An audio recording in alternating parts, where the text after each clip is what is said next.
Hello बच्चों, कैसे आप सभी लोग? आई होप बिल्कुल मस्त होंगे और पढ़ाई वगैरह चल रही होगी।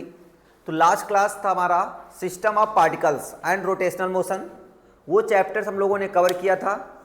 इसके बाद हमारा एक नया चैप्टर आता है ग्रेविटेशन। देखो, ग्रेविटेशन जो है वो हमारे क्लास 12 के फर्स्ट चैप्टर इलेक्ट्रोस्टैटिक से बिलोंग करेगा। बिल्कुल कुछ इस तरीके आप समझो, एक तरीके से आप क्लास 12 का इलेक्ट्रोस्टैटिक्स का फर्स्ट यूनिट पढ़ रहे हो, ऐसा समझो। इसी तरीके से काम भी करता है ये, ठीक है। तो चलिए आज की क्लास को स्टार्ट करते हैं। तो वेलकम टू एम एकेडमी और मैं विपिन सर। स्टार्ट करते हैं आज की क्लास को। आज हम लोग ग्रेविटेशन का थोड़ा सा इंट्रोडक्शन देखेंगे और बात करेंगे न्यूटन्स लॉ ऑफ ग्रेविटेशन, कि न्यूटन्स लॉ ऑफ ग्रेविटेशन क्या होता है, किस तरीके से वर्क करता है। तो चलिए आज की क्लास को स्टार्ट करते हैं। आइए बात करते हैं सबसे पहले भाई न्यूटन्स ग्रेविटेशन लॉ की बात करते हैं। इससे पहले आपको बताया गया भाई, इससे पहले आप लोगों ने पढ़ा ही होगा ग्रेविटेशन के बारे में। ग्रेविटेशन होता क्या है, तो इसके बारे में बताया था आपने भाई, न्यूटन ने बताया था, न्यूटन सर ने बताया था, न्यूटन अंकल ने बताया था। और न्यूटन अंकल ने क्या बताया था इसके बारे में आपने एक कहानी वगैरह भी सुनी होगी भाई। एक एप्पल ट्री के नीचे बैठे हुए थे, एक कौन था, एप्पल ट्री था। यहाँ से एक एप्पल गिरा और इनका सर फूट गया, है ना, ऐसा कुछ नहीं था। इनके बगल में गिरा और इन्होंने सोचा भाई ये कौन सी कहानी है, यही कहानी थी, है ना। तो ये बस कहानी नहीं है, बस ठीक है, छोड़ो इसको, हमें कोई ज़रूरत नहीं है। बट हम लोग अपने मेन टॉपिक पर आते हैं। टॉपिक क्या है आपका, ग्रेविटेशन। ग्रेविटेशन क्या है बेसिकली, अगर समझो ग्रेविटेशन की बात करें तो ग्रेविटेशन होता क्या है। इन्होंने कहा कि अगर कोई बॉडी है इस यूनिवर्स में, ध्यान से देखिएगा, इन्होंने कहा भाई each and every body each and every body attract to each other in this world, in this universe। इस यूनिवर्स में दो बॉडीज एक दूसरे को क्या करती हैं, अट्रैक्ट करती हैं। मतलब समझो, जैसे हमारे पास ये पेन है और ये हम हैं, एक दूसरे को क्या कर रहे हैं, अट्रैक्ट कर रहे हैं। ये बोर्ड भी आपको क्या कर रहा है, अट्रैक्ट कर रहा है। ये माइक भी आपको अट्रैक्ट कर रहा है। मतलब ईच एंड एवरी पार्टिकल्स, जिस पार्टिकल के पास भी मास है, जिसके पास भी मास है, वो सब एक दूसरे को क्या कर रहे हैं, अट्रैक्ट कर रहे हैं। बेसिक फंडा ये है। मतलब चाहे छोटी से छोटी चीज हो या बड़ी से बड़ी चीज हो, each and every particle attract to each other. Clear है बात? चलिए, हाँ अब समझो, इसी पर न्यूटन सर ने अपना लॉ दिया। और ये लॉ कहता क्या है, ध्यान दो बेटा, जिसे हम लोग न्यूटन्स ग्रेविटेशनल लॉ बोलते हैं। क्या बोलते हैं भाई, न्यूटन्स ग्रेविटेशनल लॉ। इन्होंने क्या कहा, समझो, अगर हमारे पास एक बॉडी ये है, एक बॉडी ये है और इस बॉडी का मास है m1, और एक बॉडी ये है, इसका मास बेटा कितना है, m2, और इनके बीच की डिस्टेंस कितनी है हमारे पास है, consider that the distance between them is r, distance is r।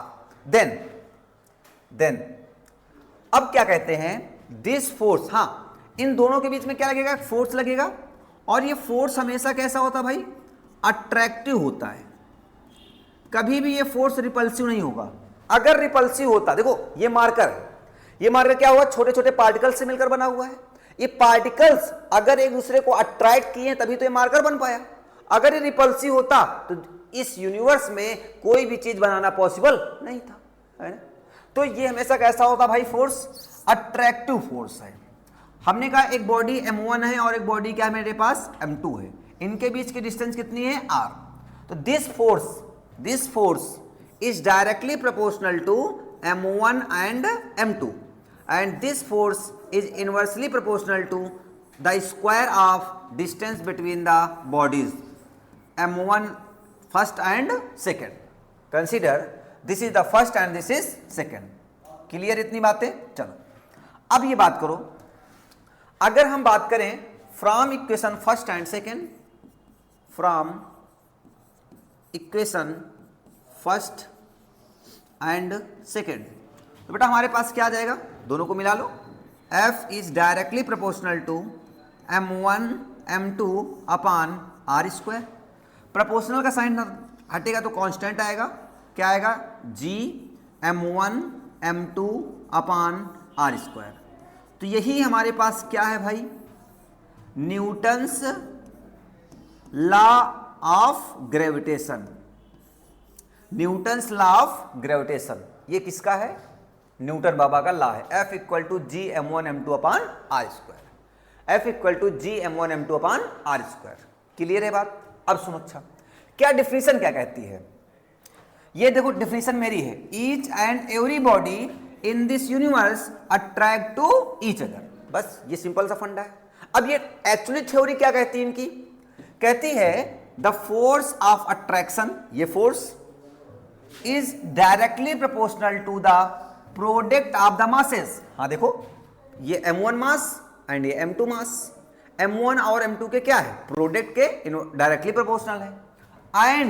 And inversely proportional, inversely proportional मतलब 1/2 स्क्वायर, बेटा ये क्या कर दिया हमने, स्क्वायर कर दिया, ठीक है, of distance between the masses. m1 and m2 के बीच का क्या होता है, आर स्क्वायर हो जाएगा।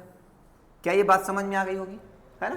तो ये क्या कहता है, ये डिफिनीशन है, बट एक्चुअली मीन्स क्या है कि अच्छा ये मार्कर हमें अट्रैक्ट तो कर रहा है लेकिन हमें दिखाई तो नहीं पड़ रहा सर, नहीं पड़ रहा है, ऐसा कैसे हो गया भाई, ऐसा कैसे कि ना अट्रैक्ट करे दिखाई ना दे, ये कौन सा जादू है ना भाई।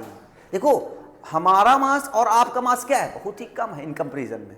अभी देखो इसको छोड़ो, अट्रैक्ट अपनी ओर कर रही है अर्थ, अर्थ क्या कर रही है, अट्रैक्ट। क्यों अट्रैक्ट करती, क्योंकि अर्थ क्या है, एक बहुत बड़ा मास है और ये क्या है, निग्लेजिबल है।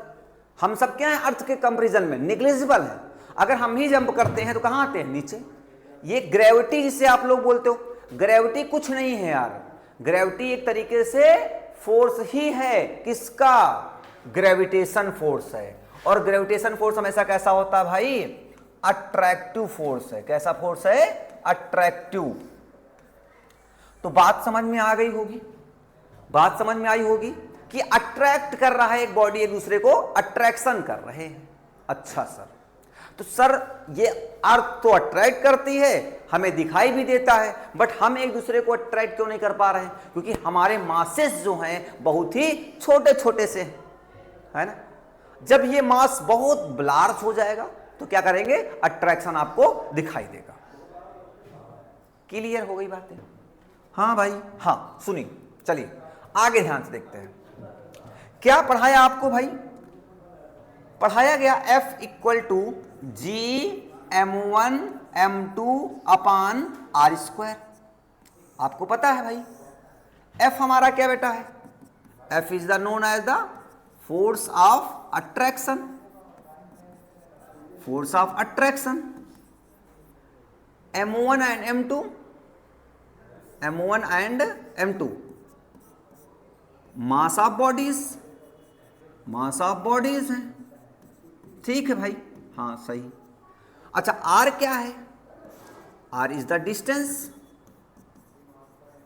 Distance between bodies.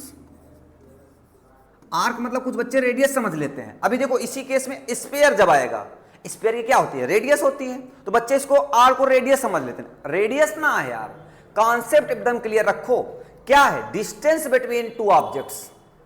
वो चाहे एक अर्थ हो, एक चाहे इतना बड़ा बाल हो, ये कोई मतलब नहीं, केवल आप कॉन्सेप्ट क्लियर रखो, डिस्टेंस बिटवीन टू ऑब्जेक्ट्स है। आर क्या है, डिस्टेंस बिटवीन टू ऑब्जेक्ट्स, ठीक है। अब यहां पे ध्यान दीजिए भैया, अब एक कहानी इधर समझो बेटा, क्या कहानी समझो। अब यहां से हम बात करेंगे वैल्यू, वैल्यू ऑफ, अच्छा value of capital G. Capital G की वैल्यू क्या होती है। अच्छा सर कैपिटल जी है क्या, कैपिटल जी को हम बोलते हैं यूनिवर्सल, क्या बोलते भाई, universal gravitational constant, universal gravitational constant बोलते हैं। नाम से ही क्लियर है क्या भाई, यूनिवर्सल। यूनिवर्सल का मतलब ही होता है जो पूरे ब्रह्मांड में काम करे, इसका मतलब इसकी वैल्यू कभी भी चेंज नहीं होगी। कांस्टेंट तो कई सारे होते हैं, बट ये कैसा है, यूनिवर्सल कांस्टेंट है। इसका मतलब इसकी वैल्यू दुनिया में कहीं पर भी चेंज नहीं होने वाली है। और इसकी वैल्यू क्या होती है, ध्यान से देखो बेटा, यहां पर क्या होता है, अगर यहां से हम g निकालें तो g इक्वल टू क्या निकल के आएगा, g इक्वल टू निकल के आएगा F R square upon m1 into m2, यही आएगा। इसको इधर मल्टीप्लाई करो, इसको इधर लेकर के आओ, इसको इधर, इसको इधर। g इक्वल टू क्या आ गया मेरे पास, g इक्वल टू आ गया है F R square upon m1 m2 आ गया। अच्छा, सबसे पहले इसके यूनिट निकाल लो। क्या निकाल लिया जाए, यूनिट निकाल लिया जाए जरा। बताओ फोर्स की यूनिट क्या होती है, न्यूटन। डिस्टेंस हो जाएगा मीटर स्क्वायर। मास क्या होता है, केजी, मास होता है केजी। m2 वो भी बॉडी है, मास है, तो केजी स्क्वायर। तो यूनिट हो गई न्यूटन मीटर स्क्वायर पर KG square, newton metre square पर केजी स्क्वायर, ठीक है।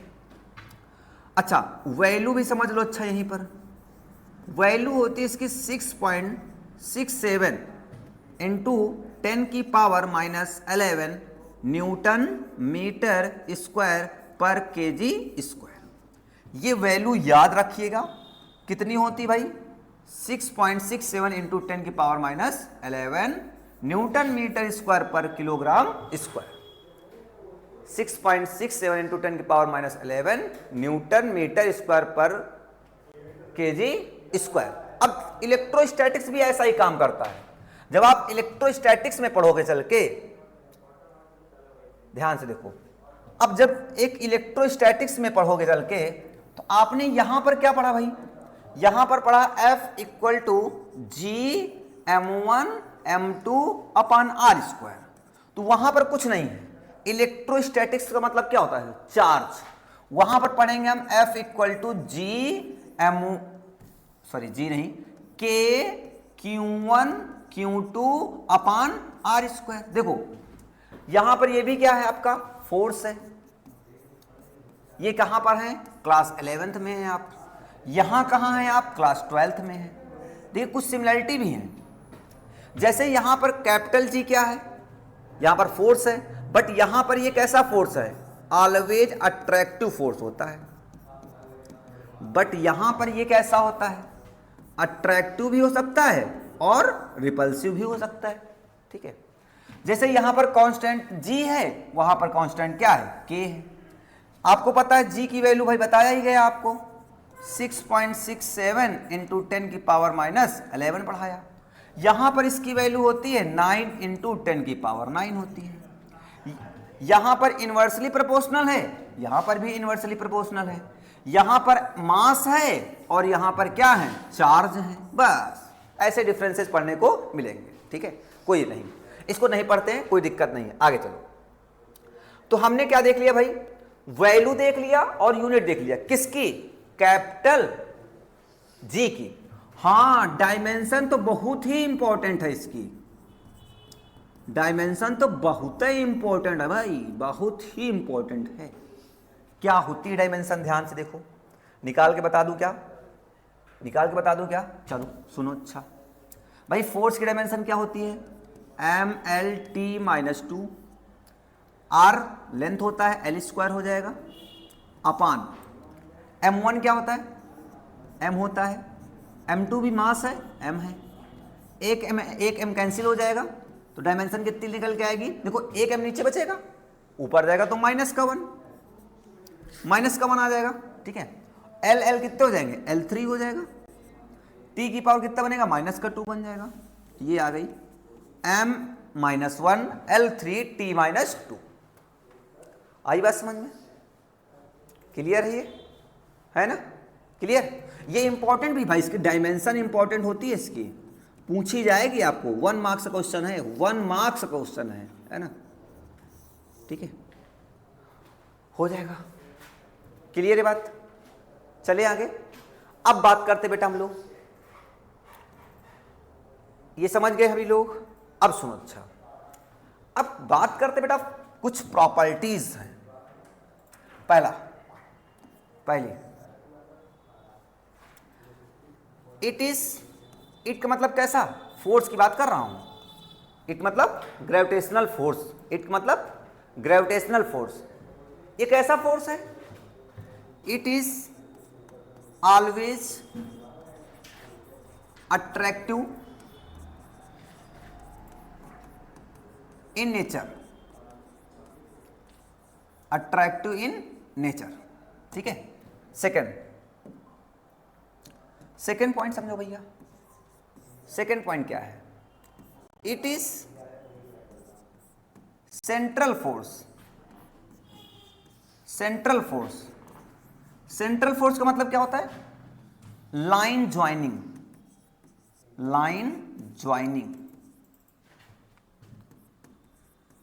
क्या मतलब समझो, ये बेटा समझो, ये मान लो हमारे पास एक कोई बॉडी है, ये है, और एक बॉडी ये है, ठीक। तो इसका मास कितना है? m1 है, और इसका मास कितना है? m2। मास m1 और m2 है, देखिएगा इधर m1 और m2 है। इसका सेंटर है, इसका सेंटर है। ऐसा नहीं है कि ये भाई इसको उठाकर कहीं फेंक सकता है, इधर उठा खींच सकता है, इधर से खींच सकता है, इधर से खींच सकता है, इधर से खींच सकता है, नहीं। ये हमें ऑलवेज एंड ऑलवेज क्या लगेगा? इस तरीके लगेगा, लाइन ज्वाइनिंग। मतलब दोनों के सेंटर को मिलाने वाली लाइन ज्वाइनिंग पर ही एक्ट करता है। क्या करेगा? अच्छा देखो, किस न्यूटन बाबा ने क्या बताया? न्यूटन बाबा ने ये बताया कि each and every body attract to each other. क्या करती हैं? अट्रैक्ट करती हैं। इसका मीन्स क्या है? ये मान लो ए बॉडी है और ये बॉडी क्या है? बी है। अगर ये ए और बी बॉडी है तब क्या होगा? Force on A, force on A due to B लगेगा, नहीं लगेगा? और ए वाला किसको अट्रैक्ट करेगा? बी को भी अट्रैक्ट करेगा। Force on B due to A, ये क्या है? ये तो एक्शन रिएक्शन ला है। क्या है? एक्शन रिएक्शन ला है। तो क्या समझ में आया? थर्ड पॉइंट समझ में आया? ये पॉइंट क्लियर हुआ कि नहीं हुआ? It is central force. Central force का मतलब क्या है? इनके बीच के सारी की सारा जो मेजरमेंट होगा उनके सेंटर से होगा, पहली चीज। सेकेंड चीज, लाइन ज्वाइनिंग का मीन्स क्या हुआ? ऐसा नहीं कहीं पर भी उठा बहा दिया, ऐसे उठाया ऐसे बहा दिया, ऐसे बहा दिया, नहीं। अगर ये बॉडी यहां पर है और एक बॉडी यहां पर है, ऐसे दो बॉडीज हैं, तो इनको मिलाने वाली लाइन जो होगी ऐसे ही एक्ट करेगा। ऐसा नहीं उठा करके कहीं से भी अट्रैक्ट कर ले या कहीं पर रिपल कर दे ना। बात समझ में आई? ये होता है लाइन ज्वाइनिंग का मतलब। क्लियर? चलो दूसरा, थर्ड पॉइंट क्या होगा बेटा?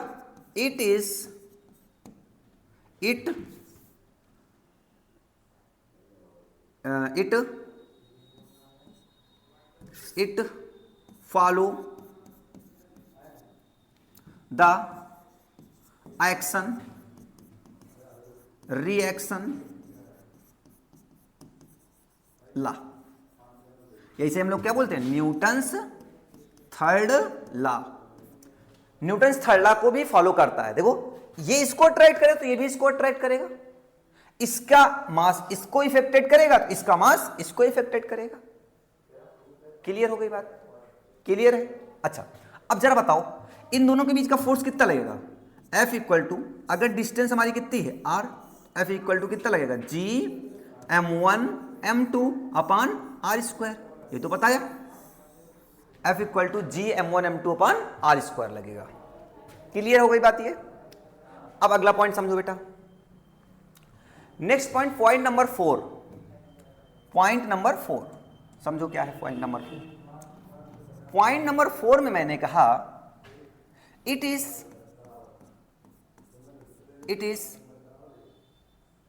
कंजर्वेटिव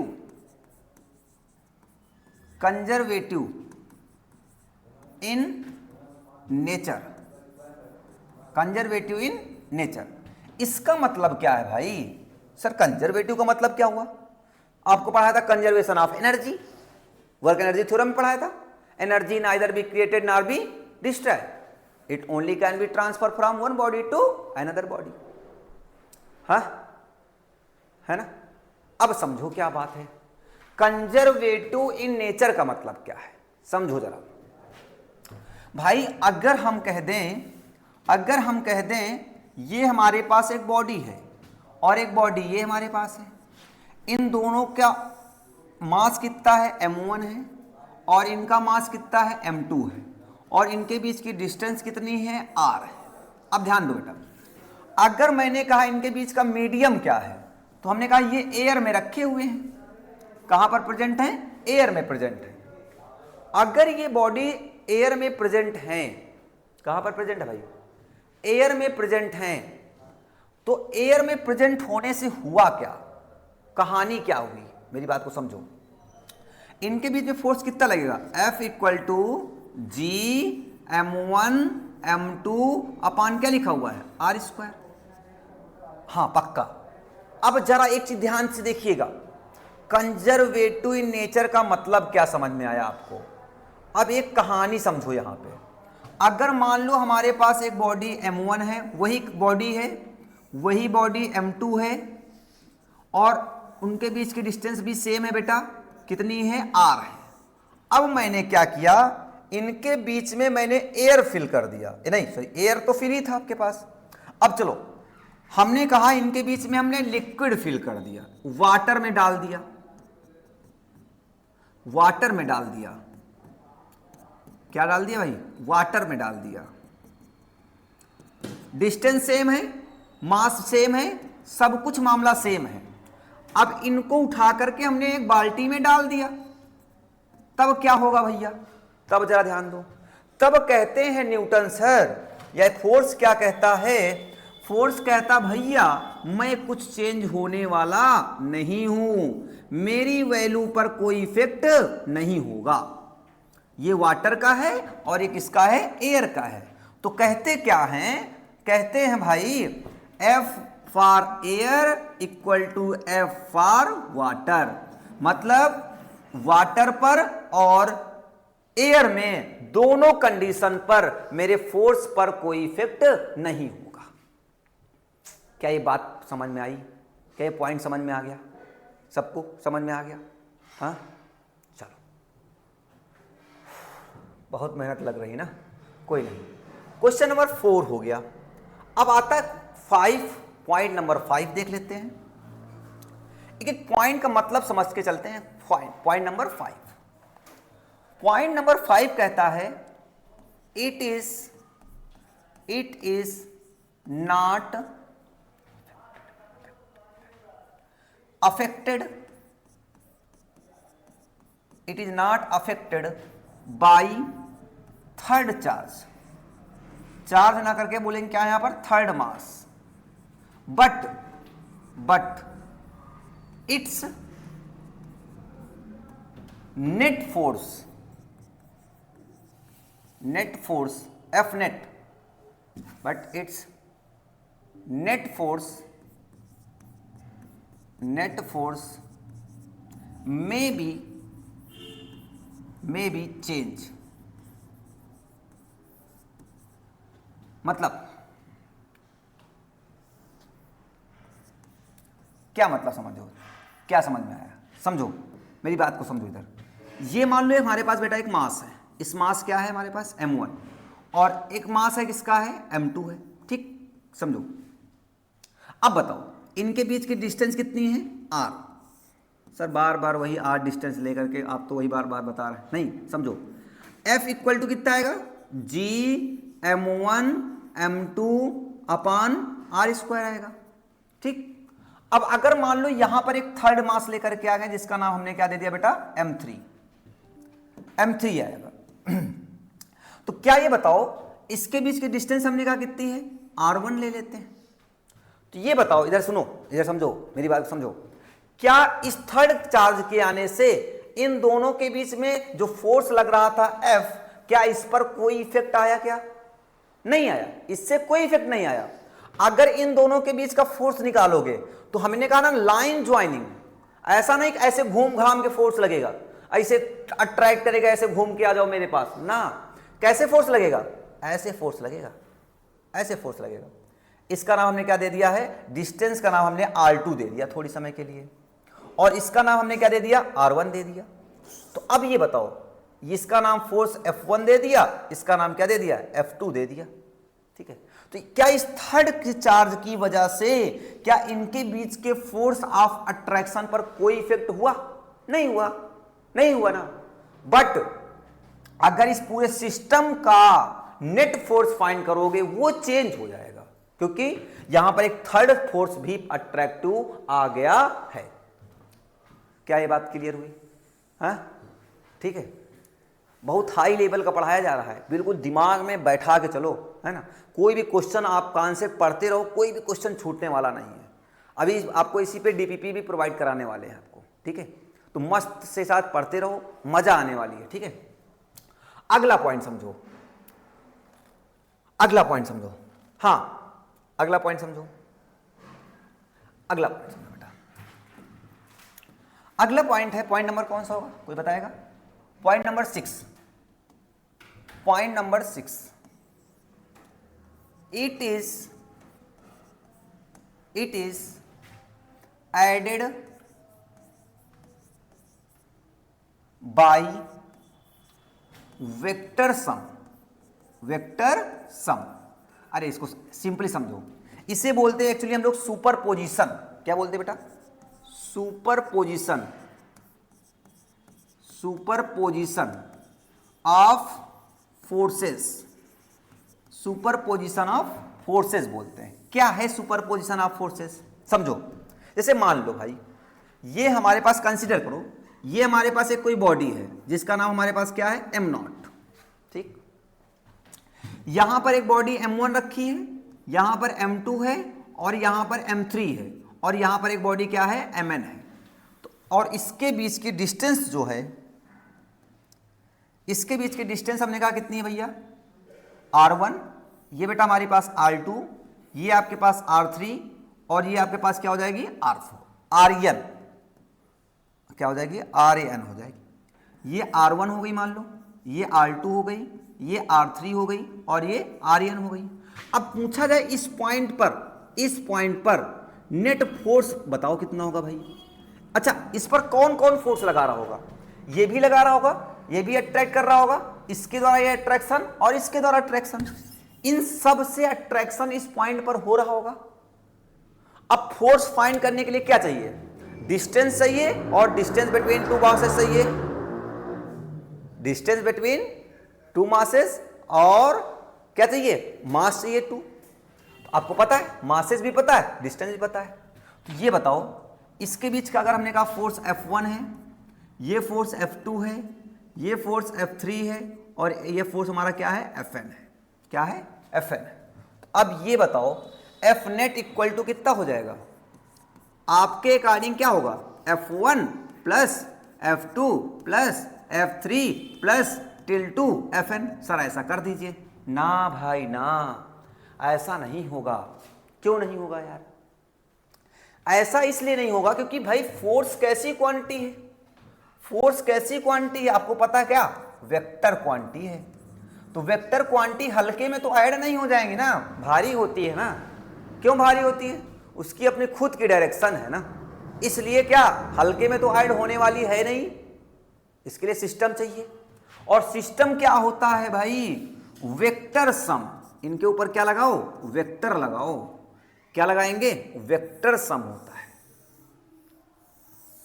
आ गई बात समझ में? आ गई बात समझ में? क्या होता है, वेक्टर सम होता है। बहुत इंपॉर्टेंट पॉइंट है, इसमें बढ़िया से न्यूमेरिकल आएगा, है ना। क्या आएगा, बढ़िया सा न्यूमेरिकल आएगा, जरा ध्यान से देखते रहिए। तो एफ नेट इक्वल टू आ गया F1 plus F2 plus F3 till two क्या आ गया, Fn आ गया। अच्छा, F1 की वैल्यू अगर निकालना हो तो निकाल लोगे आप लोग। F1 की वैल्यू कितनी आ जाएगी भाई, Gm0 मतलब first mass into second mass upon R1 square. F2 भी निकाल लोगे इजिली, Gm0 M2 अपान R2 स्क्वायर। अरे यार ऐसे निकालना है, बस समझ में आ गई। तो इसे बोलते हैं सुपर पोजिशन। क्या बोलते हैं भाई, सुपर पोजिशन बोलते हैं। क्लियर हो गया? चलो आगे सुनो। अब इस पर कुछ पॉइंट्स लिखाए गए थे, देख लो कोई छूटा तो नहीं हुआ है। वैसे छूटा नहीं हुआ होगा, ध्यान से देखिएगा। पहला बता दिया गया था अट्रैक्टिव होते हैं। सेकंड बता दिया गया भाई does not depend between the medium of the masses, वही वाला, एक एयर में लिया था और एक वाटर में लिया था mass. It followed by the inverse law. अच्छा इनवर्स लॉ क्या होता है बता देता हूं। इनवर्स लॉ क्या था भाई, यहां तक बात समझ में आ गई। अगला पॉइंट क्या है, कितने पॉइंट हो गए, 7 point. It follow inverse law. Inverse law अब कहता क्या इनवर्स लॉ, कहता है कि जो f है वो इनवर्सली प्रोपोर्शनल टू किसके होता है, आर स्क्वायर के। इससे ही हम लोग बोलते हैं इनवर्स लॉ। 1/r² कहीं पर भी लिखा हुआ है तो इसका मतलब क्या है, इनवर्स लॉ है। समझ गए क्या? हाँ। जैसे मान लो b कोई क्वांटिटी है, b is directly proportional to 1/r² लिखी हुई है, तो इसका मतलब b जो क्वांटिटी होगी वो इनवर्स लॉ को फॉलो कर रही नहीं कर रही है, कर रही है। ठीक है, ऐसे समझ लो। क्लियर? नेक्स्ट पॉइंट समझो भाई। नेक्स्ट पॉइंट क्या है आपका, हाँ नेक्स्ट पॉइंट क्या बेटा है, it acts to the line joining, ये भी पॉइंट समझा दिया था आपको। अगला क्या होता है, it is action reaction law, ये भी बता दिया था, FAB = FBA। It is the conservative in nature, does not depends, मतलब उनके किसी मीडियम पर डिपेंड नहीं करेगा। मतलब समझो, ऐसे समझ लो, अगर एक बॉडी ये है और एक बॉडी ये है, इसका मास m1 है और इसका मास क्या है, m2 है, इसके बीच की डिस्टेंस r है, तो F = कितना आएगा, G(m1 m2/r²। अब थोड़ी समय के लिए इन बॉडी को उठा करके हटा दो, m2 मास चेंज नहीं हुए बट डिस्टेंस इनकी r2 हो गई, तब फार्मूला क्या लगेगा, F = G(m1 m2/r²। अब अगेन सुनो इधर, अब इनको अगेन बेटा समझो, इनको अगेन फिर से उसी प्लेस पर लेकर के आ जाओ, तो बताओ क्या इनके फोर्स पर कोई इफेक्ट होगा कि यहां से यहां मास गए हैं तो मास कम हो गया होगा, ना ना ना ना। आप इनको फिर से उठा करके जब यहां पर ले आए तो इनके बीच का फोर्स कोई चेंज नहीं हुआ।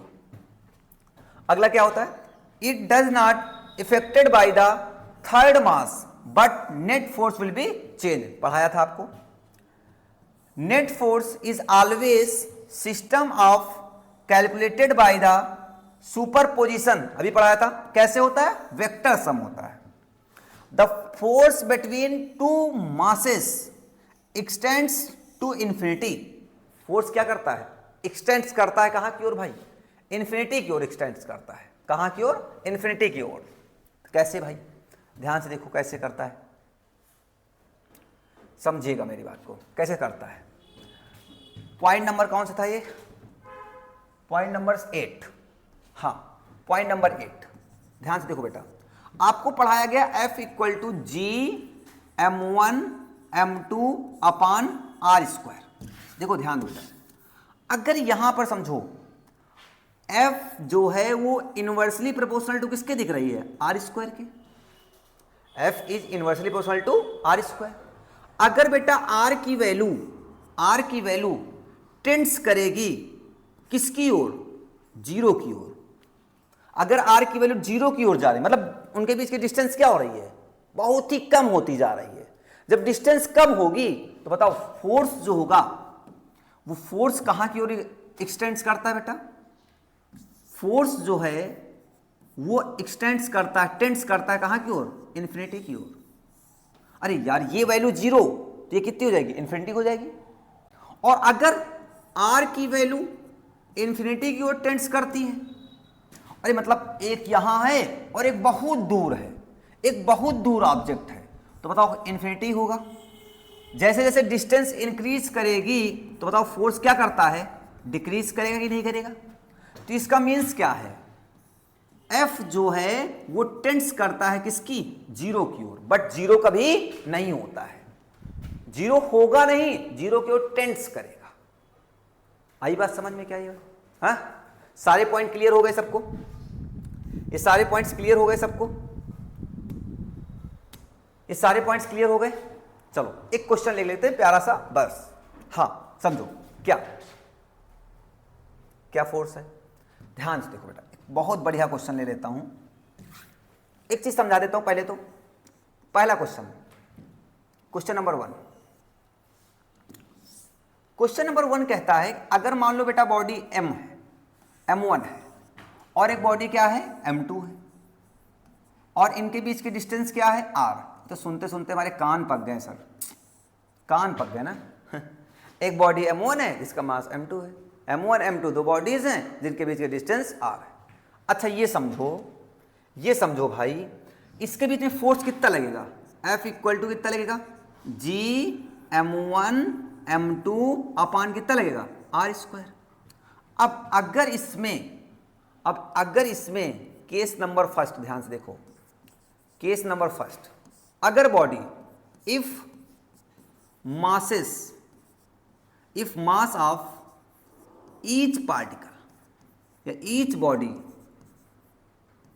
इज डबल, अगर बॉडी का मास बेटा हम लोग क्या कर दे, डबल कर दे, और एक बार समझिएगा दोनों का मास डबल करना है और डिस्टेंस कोई चेंज नहीं करना है, तो क्या होगा, m1 से क्या हो जाएगा, 2m1 हो जाएगा, और m2 से क्या हो जाएगा, 2m2 हो जाएगा। बट इनके बीच की डिस्टेंस पर कोई इफेक्ट नहीं होना चाहिए। तो बताओ F डैश नया फोर्स निकल के आएगा कितना, G।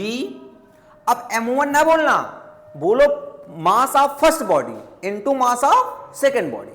अब फर्स्ट बॉडी का मास कितना हो गया भाई, 2m1 हो गया, और मास ऑफ सेकेंड बॉडी कितना है, 2m2 है, अपान r² कर दो, तो 2 इंटू 2 कितना हो जाएगा भाई, 4 हो जाएगा। तो F डैश इक्वल टू कितना हो जाएगा, 4g m1 m2 अपान r²। अब इसको अगर जरा ध्यान से देखो, इतनी वैल्यू कुछ लिखी हुई है क्या, ये तो Fe की वैल्यू है ही नहीं है। तो अब यहां से कह सकते हैं F डैश इक्वल टू कितना हो जाएगा हमारे पास, 4F हो जाएगा। क्या होगा भाई, 4F हो गया। इसका मतलब क्या समझ में आया, अगर हम मास को डबल कर दें तो फोर्स कितने टाइम्स हो जा रहा है, 4 टाइम्स हो रहा है। अगर मास को हम 3 टाइम्स कर दें तो यहां कितने टाइम्स हो जाएगा, 9 टाइम्स हो जाएगा। अगर 5 टाइम कर दो तो यहां कितना हो जाएगा, 25 टाइम्स हो जाएगा। ये बात क्लियर हो गई, क्लियर है बिल्कुल। अब सुनो अगला केस है बेटा, अगर हम मास को हाफ कर दें, केस नंबर 2 में क्या कर दें, केस नंबर 2 में हमने कह दिया मास ऑफ ईच पार्टिकल या ईच बॉडी इज हाफ, क्या कर दिया जाए भाई, हाफ कर दिया जाए। जब हाफ कर देंगे तब क्या कहानी बनेगी, जरा ध्यान दो। तब क्या कहानी बनेगी भाई, डिस्टेंस पर कोई इफेक्ट नहीं डालना है, ये m1/2 और ये m2/2। हाँ सर कोई दिक्कत नहीं, अभी 2 ना कट कर देना, वो अलग चीज लिखी हुई है, ठीक है। बट डिस्टेंस पर कोई इफेक्ट नहीं डालना है तो कोई दिक्कत नहीं है सर। अब बताओ नया फोर्स कितना आएगा, F dash equal to formula क्या होता है, G first mass into second mass upon distance का स्क्वायर। तो F डैश इक्वल टू 2 2 जा 4, 1/4 अलग हो जाएगा, G m1 m2 अपान r²। अब ये बताओ भाई, इसके प्लेस पर हम लोग क्या लिख सकते हैं, F लिख सकते हैं, नहीं लिख सकते? इधर ध्यान दो भैया सभी लोग, है ना, बोर होने लगे क्या, इनटू ये क्या हो जाएगा, F हो जाएगा। तो F डैश इक्वल टू कितना हो जाएगा, F/4 हो जाएगा। इसका मतलब समझ में आया, अगर मास को हाफ कर दिया जाए तो फोर्स जो है 1/4 हो जा रहा है। अगर मास को 1/3 कर दें तो फोर्स 1/9 हो जाएगा।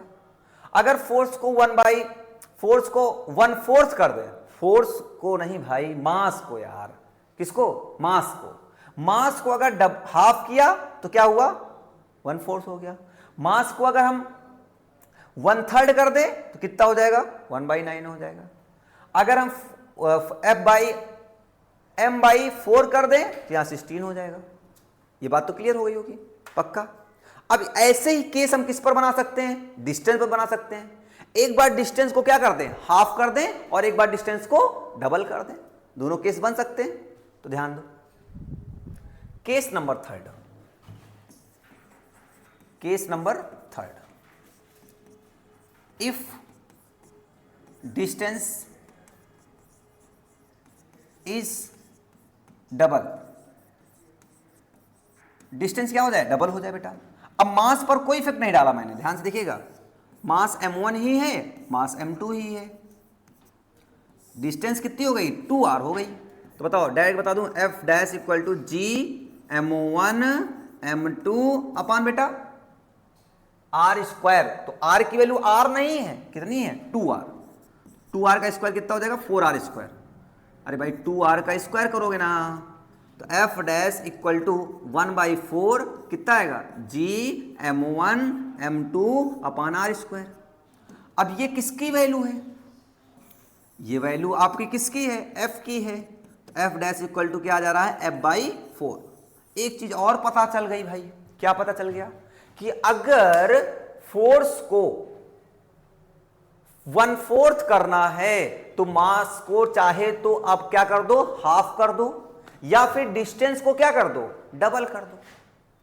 डिस्टेंस को डबल करने पर भी फोर्स हाफ हो जा रहा है, और मास को अगर हाफ कर दो तो फोर्स क्या हो रहा है, 1/4 हो जा रहा है। अरे भाई समझो, फोर्स अगर 1/4 करना है तो क्या करना पड़ेगा, दो तरीके आपके पास समझ में आ गए। एक क्या आ गया, डिस्टेंस हाफ कर दो, डिस्टेंस डबल कर दो यार, क्या कर दो, डिस्टेंस डबल कर दो, और मास क्या कर दो, हाफ कर दो, तब भी काम चल जाएगा। क्लियर हो गई, क्या समझ में आया, कि अगर फोर्स जो है 1/4 फोर्स लाना है, चाहे तो मास को क्या कर दो, हाफ कर दो, या अगला पॉइंट भी हो सकता है, डिस्टेंस क्या कर दो भाई, डबल कर दो। ये कहानी निकल के आ गई, ध्यान दो, ठीक है। अब इसी तरीके से अगर बेटा डिस्टेंस जो है, केस नंबर 4, केस नंबर 4, अगर डिस्टेंस क्या कर दिया जाए भाई, डिस्टेंस हाफ कर दे, हाफ कर दे, तब क्या होगा, f dash equal to g m1 m2 upon r ना होकर के r/2 हो जाएगा, हाफ तभी तो होता है। ये m1 हो गया यार, ये बच्चा m2 हो गया, और डिस्टेंस कितनी हो गई, r/2 हो गई, तो r/2 का स्क्वायर कर लो। तो f डैश इक्वल टू ये 1/4 हो जाएगा, 1/4 ऊपर जाएगा, 4g m1 m2 upon r square आ जाएगा। तो f डैश इक्वल टू कितना आ जाएगा, 4f, कितना हो जाएगा, 4f। क्या समझ में आया, कि अगर आपको फोर्स जो है, अगर आपको फोर्स 4 टाइम करना है तो दो ऑप्शन आ गए आपके पास। क्या पहला क्या है, चाहे तो डिस्टेंस आप हाफ कर दो, डिस्टेंस क्या कर दो भैया, हाफ कर दो, या फिर मास को क्या कर दो बेटा, डबल कर दो, मास को डबल कर दो। ये नहीं एक बॉडी का मास डबल कर देना है, दोनों बॉडी का मास डबल करना है, ये भी पॉइंट है। Mass of both body should be double. Clear हो गया, हाँ क्लियर। चलो अब अगला देखते हैं, एक चीज और, सुपर पोजिशन देख लेते हैं, बस लास्ट टॉपिक है, लास्ट टॉपिक, ठीक है। बस मजा नहीं आ रही क्या, आ रही, ठीक है। अब ध्यान दो, सुपर पोजिशन में उससे भी ज्यादा मजा आने वाली है, बहुत बढ़िया टॉपिक है, ध्यान दो। एक क्वेश्चन लिया, क्वेश्चन नंबर 2, क्वेश्चन नंबर 1 लिया, क्वेश्चन नंबर 1 के 4 पार्ट करके दिखाया आपको। अब उसमें कैसा कॉन्सेप्चुअल क्वेश्चन आता है, कभी कभी हो सकता है एक मास को डबल करे, सेकेंड मास को 1/4 कर दे, तो अलग अलग कंडीशन पर आप कॉन्सेप्ट सीखो। ये रटना नहीं है कि मास को डबल करने पर फोर्स 4 टाइम हो जाएगा, रटना नहीं है, आपको कॉन्सेप्ट सीखना है, कॉन्सेप्ट पकड़ के चलना है, ठीक है, पक्का। आओ देखो, ये मेरे पास एक इक्विलेटरल ट्रायंगल है, ये क्या है, इक्विलेटरल ट्रायंगल है। ले लो भाई, ट्रायंगल कहाँ पे होता है, यही होता है, हाँ ठीक है। चलो दिख रहा है इक्विलेटरल ट्रायंगल, हाँ। अब बेटा यहां पर मान लो एक मास है m, यहां पर मास है m, यहां पर मास m, आपको पता है साइड सभी की क्या होती हैं, सेम होंगी, इक्विलेटरल है, और एंगल कितना होगा 60 डिग्री, ये भी कितना होगा 60 डिग्री, ये भी कितना होगा भाई 60 डिग्री। अब नाम दे दो इनका, इसका नाम मैंने दिया A, इसका नाम भाई B, और इसका नाम क्या हुआ C। A B C इसके मासेस हो गए। तब क्या होगा समझो, हमने कहा F नेट बताओ भाई, F नेट बताओ at point C, F net at point C, C point पर नेट फोर्स बताना है आपको भाई, C पॉइंट पर नेट फोर्स बताओ। तो कैसे बताना पड़ेगा, ध्यान से देखिएगा।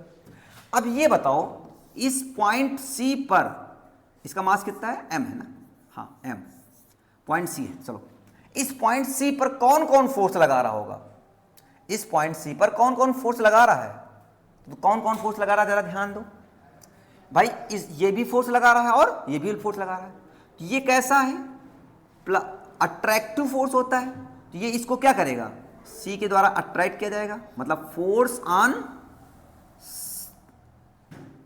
A ड्यू टू C, ये इसको अट्रैक्ट करेगा और ये इसको भी अट्रैक्ट करेगा, force on C due to B, force on B due to C, force on B due to C। देखो ध्यान दो, ये वाली बॉडी जो होगी इसको भी अट्रैक्ट करने की कोशिश करेगी और इसको भी अट्रैक्ट करेगी। एक्चुअली ध्यान से देखो, ये भी इसको अट्रैक्ट करेगी और ये इसको अट्रैक्ट करेगी, ये इसको अट्रैक्ट करेगी, मतलब each and every body attract to each other. But according to question हमें कहां पर निकालना है, पॉइंट सी का नेट फोर्स निकालना है, मतलब ये वाली बॉडी जो है इसको किस तरीके से अट्रैक्ट कर रही होगी, है ना। तो ध्यान दो, अगर हम बात करें, इसका नाम हमने बेटा F1 ले लिया और इसका नाम हमने F2 बोल दिया।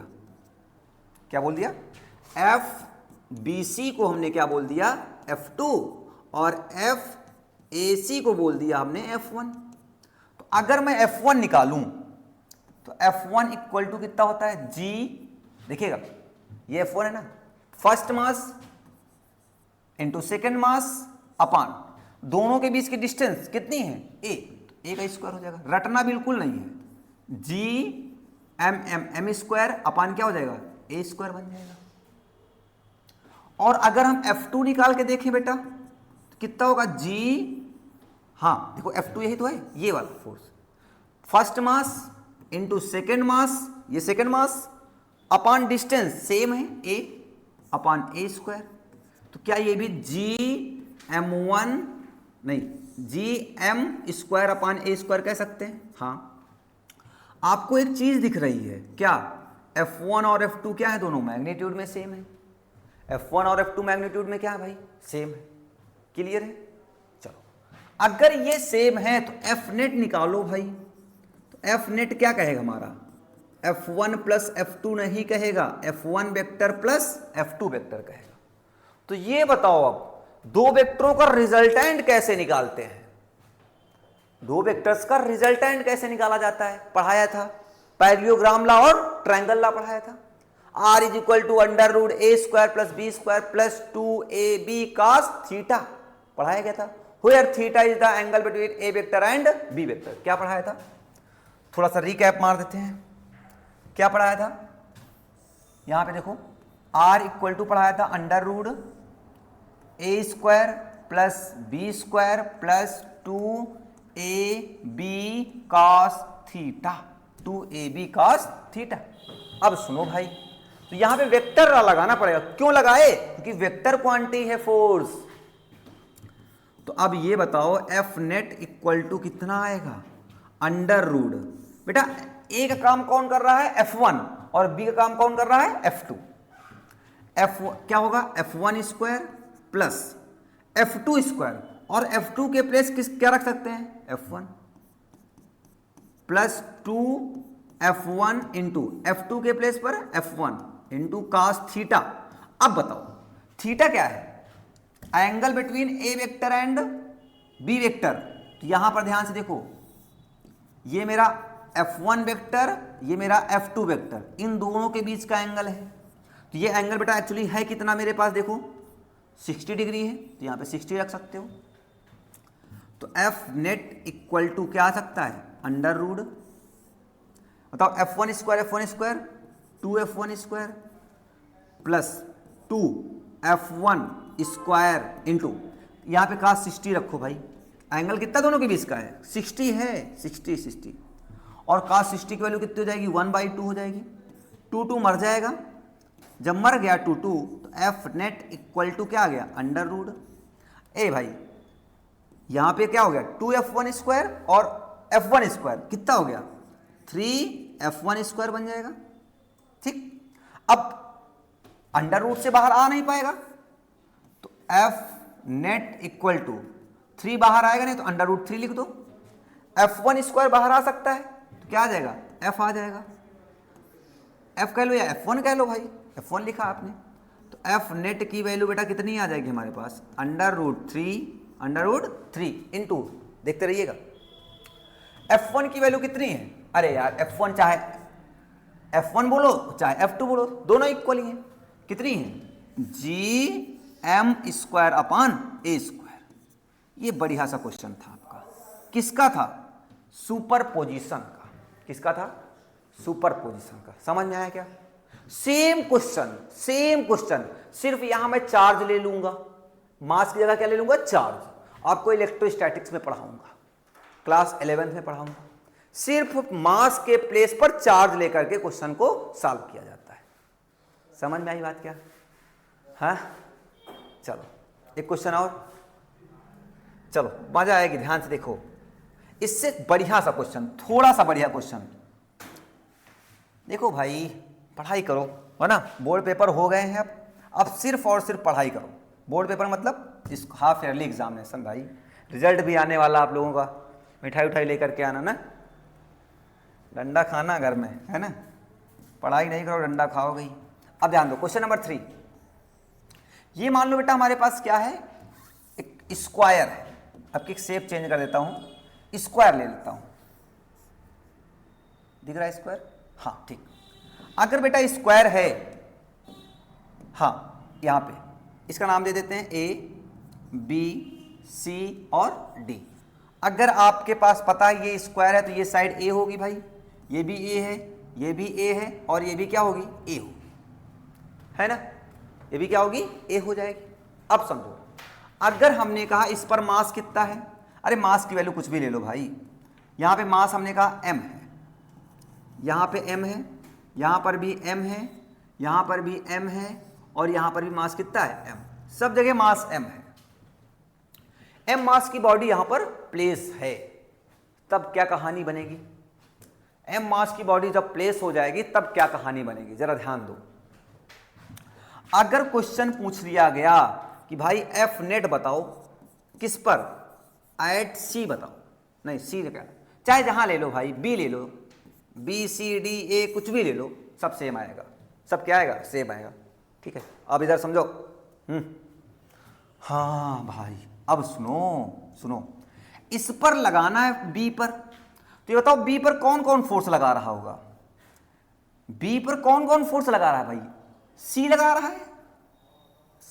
रहा है, force on C due to B, ये वाला B जो है और किस पर लगा रहा है, A पर भी फोर्स लगा रहा है, देखो force on A due to B, और किस पर लगाएगा D पर भी लगाएगा, लेकिन हाँ लगाएगा यार, क्यों नहीं लगाएगा, each and every body attract to each other, Newton बाबा है ना, लेकिन कैसे लगाएगा, ऐसे घूम के जाएगा क्या, इतना फालतू नहीं ना उसके पास टाइम, तो क्या करेगा डायरेक्ट जाना चाहेगा, तो ये कुछ इस तरीके से डायरेक्ट पहुंचेगा, सॉरी हाँ कुछ इस तरीके से डायरेक्ट पहुंचेगा, कहेगा भैया मुझे शॉर्टकट बताओ कैसे पहुंचेंगे, तो हमने कहा शॉर्टकट है तुम्हारे पास, जाओ ऐसे चले जाओ। अब बात कह रहा था मुझसे कि भाई आप डिस्टेंस मेरी कैसे निकालोगे, तो यार मैंने कहा इससे भाई हमको पता है तुम क्या हो, डायगोनल हो, ओ स्क्वायर का डायगोनल कितना होता है √2 इंटू साइड होता है, सिंपल सा, तो मुझे ये भी पता चल गया कि ये कितना होगा √2 इंटू साइड कितनी है A, तो ये फोर्स हमारा थर्ड फोर्स इधर लगेगा, force on B, force on D, ये क्या हो गया भाई, हाँ सुनो, फोर्स ऑन D किस पर बेटा? Force on D due to B. अरे बी ही तो फोर्स लगा रहा है, अट्रैक्ट कर रहा है, सबको अट्रैक्ट कर रहा है ना? तो अब ये बताओ, यहां पर जरा एक कहां एंगल बन गया, देखो जरा। इस एंगल को मैंने बोल दिया बेटा F1, और इस एंगल को क्या बोल दिया? F2, और इस एंगल को क्या बोल दिया? F3। एंगल मतलब फोर्स। ये F1 angle, F1 force, F2 force, और ये क्या हो गए? F3 फोर्स हो गए। क्लियर? ये बात क्लियर है ना? अब सुनो, अच्छा सर इसमें 3 आ गए, तो अब ये sir F net equal to कैसे निकालेंगे? तो मैं कहूंगा sir F1 plus F2 plus F3 लगा देंगे। हाँ सर ऐसा ही लगाते हैं क्या? हाँ भाई ऐसा ही करते हैं। कर दिया, देखो मैंने। अब बात आती है 3 लोगों को सॉल्व करना, मैंने बताया ही नहीं। अभी 2 लोगों को बताया, under root F1 square plus F2 square plus 2F1 F2 cos theta. मजा आ गई, मजा आ गई। लेकिन दिक्कत कितने लोग आ गए? 3 लोग आ गए। तो सबसे पहले क्या करते हैं? F1 F2 और F3 की वैल्यू फाइंड कर लेते हैं। किसकी वैल्यू फाइंड कर लेते हैं भाई? F1 क्या है? Force between B and C। F1 equal to क्या होता है? G first mass into second mass upon distance का स्क्वायर। कर लिया? हाँ। F2 क्या हो जाएगा? वही फर्स्ट मास m ही है, सेकेंड मास क्या है? m है, अपान डिस्टेंस क्या है? a स्क्वायर है। F3 निकाल के दिखाओ भाई। g first mass into second mass upon, हाँ बताओ b और d के डिस्टेंस कितनी है? तो √2a है। कितनी है? √2a। तो √2a का क्या हो जाएगा? स्क्वायर बन जाएगा। तो F3 इक्वल टू इसको क्या कह सकते हो? g m स्क्वायर अपान √2 का स्क्वायर 2, a का स्क्वायर a स्क्वायर है। समझ में आया क्या? अब बताओ बेटा, अब अगर हमें इन सबको सॉल्व करना है तो कैसे सॉल्व करेंगे यार? कैसे सॉल्व करेंगे जरा ध्यान दो, कैसे सॉल्व करेंगे इसको हम? अब 3 लोगों को कैसे सॉल्व किया जाएगा? ध्यान दो, अगर हम 2 लोगों को पहले सॉल्व कर लें, क्या कर लें? इन दोनों को सॉल्व करें। इन दोनों को सॉल्व करने पर एक रिजल्टेंट आएगा, उस रिजल्टेंट को इस थर्ड वाले के साथ सॉल्व कर लें। काम बन गया, काम बन गया, है ना? तो वही कहानी है। तो अगर हम कहेंगे रिजल्टेंट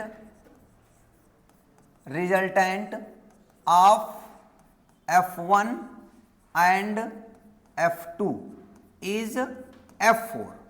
बेटा जो F1 और F2 का रिजल्टेंट है वो क्या है? F4 है। तो हमने कहा चलो भाई F4 इक्वल टू क्या कहेगा? F4 कहेगा भैया सर F1 वेक्टर और प्लस क्या कहेगा? F2 vector. चलो कर दिया F1 F2 वेक्टर। अब यहां पे ये बताओ हमें F4 equal to under root क्या होता है? हाँ सर। अब एक चीज और समझ में आई कि जो F1 है वो F2 है, वो दोनों आपस में मैग्नीट्यूड में इक्वल हैं। जरा देखो F1 और F2 मैग्नीट्यूड में इक्वल है कि नहीं है? हाँ। तो फार्मूला क्या होता है? F1 square plus F2 square, F2 को ही हम लोगों ने क्या बोला है? F1 बोला, plus 2F1 F2 cos theta. Theta की वैल्यू बेटा क्या हमारे पास है?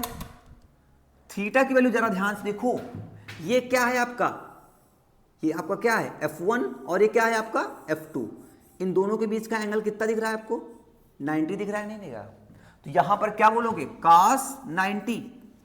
और भाई F equal to F square 2F1 square हो जाएगा, प्लस 2F2 ना बोलो, F1 ही बोलो इससे, दोनों वैल्यू मैग्नीट्यूड में सेम है। दोनों वैल्यूज मैग्नीट्यूड में क्या है? सेम है। तो इससे हमने क्या बोल दिया? F1 cos 90 की वैल्यू कितनी हो जाएगी? आप सबको पता cos 90 जीरो होगा। तो F4 equal to under root, ये तो जीरो हो जाएगा पूरा, अंडर रूट 2 F1 स्क्वायर बाहर आएगा कितना आएगा? F1। तो ऐसे कह सकते हो अंडर रूट 2। और बेटा F1 की वैल्यू कितनी है? ये देखो लिख लो यहां से, GM square upon A square. अब ये बताओ, दोनों जब मैं दो वेक्टर हो और उनका मैग्नीट्यूड सेम हो तो हमेशा याद रखिएगा रिजल्टेंट बीचों बीच से जाएगा। रिजल्टेंट कहां जाएगा, बीचों बीच से जाएगा। सेंटर ऑफ मास पढ़ाया था, सेंटर ऑफ मास हमेशा कहां होता है, हैवी बॉडी की तरफ, तो वैसे रिजल्टेंट भी हमेशा कहां होता है, हैवी बॉडी की तरफ, मतलब जिसका फोर्स क्या हो, ज्यादा। अगर यूनिफॉर्म बॉडी है तो उसका सेंटर ऑफ मास कहां मिलता था, बीचों बीच ही मिलता था, सेंटर पे मिलता था, क्यों, मास क्या है, यूनिफॉर्म। तो अब ध्यान दो, दोनों के मास यूनिफॉर्म थे, यूनिफॉर्म मतलब मैग्नीट्यूड में इक्वल थे, तो इसका रिजल्टेंट बीचों बीच से जाएगा, इसका मतलब F4 ऐसे जाएगा, F4 ये इस तरीके से पास करेगा, ये हमारा F4 होगा। और बेटा ध्यान दो, F3 और F4 कहां पर हैं, सेम डायरेक्शन में हैं, कहां पर हैं, सेम डायरेक्शन। उस सेम डायरेक्शन में एंगल कितना बनता है, सेम डायरेक्शन में एंगल कितना बनता है, 0। कितना बनता है, और cos 0 की वैल्यू कितनी होती है, 1। तो याद करो मैंने बताया था, अगर रिजल्टेंट एंगल 0 बनेगा तो a प्लस बी, हम क्या बात करेंगे, resultant of F3 and F4, वो यही मेरा क्या होगा, F नेट होगा, अंडर रूट cos 0 जब बनेगा भैया तो डायरेक्ट फार्मूला याद रखना है, F3 प्लस क्या हो जाएगा, F4। F3 की वैल्यू क्या हमारे पास है, ये दे रखी होगी, कितनी, GM स्क्वायर अपान 2a² प्लस इसकी वैल्यू दे रखी है √2 GM स्क्वायर अपान a²। दोनों से कॉमन कुछ दिख रहा है क्या, हाँ ले लो, कई जगह है क्या, हाँ इधर ध्यान देते हैं, इधर इतने में। तो हमारे पास क्या आएगा भाई, आ गया हुआ है F equal to GM square upon a², common दिखेगा तो बचेगा 1/2 प्लस √2, ये वैल्यू आ गई। क्या ये बात क्लियर है सभी को, GM square upon a² in bracket 1/2 plus √2, clear हो गई बात। ये आपका क्या आ गया, फाइनली आंसर आ गया, ये आपका क्या आ गया भाई, फाइनली आंसर आ गया, ठीक है। इसमें सबसे इंटरेस्टिंग चीज जरा ध्यान दो, अगर मान लो यहां पर आपके पास ये इक्विलेटरल ट्राइंगल है और इसके सेंटर मान लो यहां पे मास m है, यहां मास m है, और यहां पर भी मास m है, और यहां पर भी मास m है, और यहां पर कोई मास रख दे, हम लोग कोई मास रख दे, चलो m ही रख देते हैं। अगर यहां पर कोई पूछे F नेट कितना होगा तो हमेशा कितना होगा, 0। कितना पाएगा, 0। लेकिन कब, जब ये मास कैसे हो, सिमेट्रिक हो। देखो इसका मास और इसका मास क्या है, सिमेट्रिक है ना। और अगर मान लो एक स्क्वायर हो, साइड A है, A है, A है और A है, और यहां मास 2m है, यहां पर भी मास 2m है, यहां पर भी मास 2m है बेटा, और यहां पर भी मास 2m है, और यहां पर कुछ भी मास हो, यहां के कोई मैटर नहीं करेगा, यहां मान लो हमने 4m रख दिया, तो अब यहां पर F नेट कितना पाया जाएगा, 0 पाया जाएगा। बस सिमेट्रिक होना चाहिए, कैसा होना चाहिए, सिमेट्रिक होना चाहिए, यहां पर सिमेट्रिक होना चाहिए, और यहां चाहे जो मास हो, कोई मतलब की बात नहीं। आई बात समझ में क्या है ना, है ना। चलो तो अब ऐसे वैसे ऐसे क्वेश्चन आएगा नहीं, मान लो सर्किल है, ये होता नहीं है एक्चुअली ना, समझो। अब ये यूनिफॉर्म मास है और इसके सेंटर पर F नेट कितना होगा, 0 होगा। ये मान लो कुछ भी बना हुआ है,